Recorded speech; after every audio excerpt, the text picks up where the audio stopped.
So we're back with part two, and you know that little ticker at the bottom is super annoying. I'm gonna get rid of that.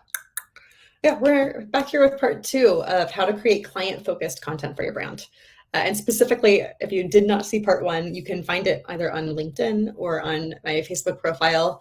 There will be an email eventually with it as well. But if you haven't seen that one, part one is all about using old content. How do you balance your old content in your new content plan?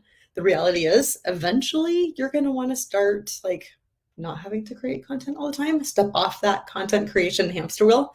But how do you balance the old with other stuff? To do that, I've been going over the old wedding poem, Old, New, Borrowed, and Blue. So we are on part two today, and you guessed it, we're talking about new content. So if you watched part one yesterday and you were like, yeah, Britt, that sounds good, but I don't actually have good old content, don't worry, we've got you covered today. So we're going to go over that. We're going to talk a little bit about new content as it relates to your clients, right? We're creating client-focused content. Why are we creating client-focused content? Well, one, the world is incredibly noisy. And I'm not talking about the massive military training helicopter that just flew over my house and made all of these picture frames rattle right as I was pressed to go live there. No, I'm talking about everything that's going on. I'm talking about the fact that, we used to only need 7 touch points before we were able to embrace a brand, but now it's closer to 20, maybe even 25. I'm talking about the fact that today I have done a little bit of work. My mastermind did a LinkedIn training. I went and got my color for my hair refreshed. I took my kid to speech therapy. Then I brought him to the babysitter. We had our air conditioning being installed in our new house. And that's a lot, right? And I'm just one person. So with this noisy world, we have to create client-focused content so they actually pay attention to us.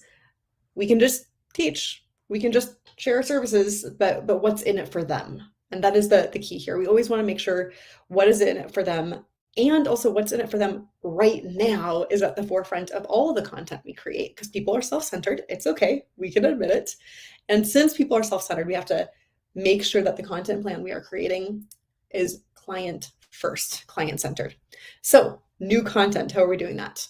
Well, if you are familiar with my show up system, this is going to be no surprise, right? You create 3 content buckets. If you don't know what those are, go to my podcast episode. It's brittneygarner.com/134. Yep, episode 134 that I made I guess 6 months ago or so. And that will explain what content buckets are and how to define them for your business. Short version of what they are is they are the 3 categories of things that you want to be known for, therefore the things that you talk about. Obviously, you want to make sure that they're client focused, right? And then from there, new content, I recommend you create 1 new piece of content a week. So this video that I'm creating right now could be my 1 piece of weekly content if I weren't in a 4-part series, right? In my case, it's usually my podcast. I do a weekly podcast. I rarely take a week off. So it's my 1 piece of new content. It could be a blog post. It could be a video channel. It could be anything, so long as you are creating 1 good client-focused and business serving content piece a week. And then from there, you can take it, you can redistribute in different places. You can take snippets of it and put them in different places for your social media posts. But the idea is you have a home platform. And a home platform that is not living on rented land, meaning it's not living solely on YouTube. It's not living solely on Instagram. You need to have a place where people can kind of come for your content library. In my case, that would be my website, right? My podcast is published through my website. And yeah, you can also find it on, Apple Podcasts and Spotify and all of that fun stuff. But you can always find it on my home, so that if Spotify suddenly disappears, by the way, it was down for hours today. It might still be down. I don't know. But if Spotify disappears, you can still find my content, right? If YouTube decides suddenly to start putting everything behind a pay-to-play mechanism, the way Facebook did to Facebook business pages a few years back, you still have a home for your people to find your stuff, right? So that is how you do new content. So we've covered old. We are now just finishing covering new. And with that coverage, you can start balancing the distribution of different kinds of content on your platform and in the channels, the social media channels where you do share your stuff. The key here is making sure that that balance feels good to your clients, right? We're always going to go back to how to create client-focused content for your brand. If you have any questions about this, please feel free to reach out. My email address is right up there, in the top corner. Say hi at BrittanyGardner.com.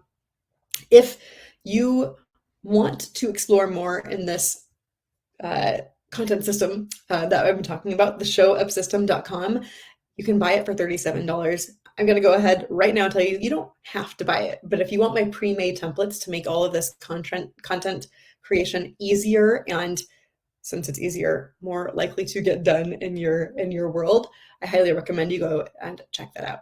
All right, talk with you guys tomorrow. We're going to be covering borrowed, and I've got some kind of juicy tidbits on that one, so I'll see you then.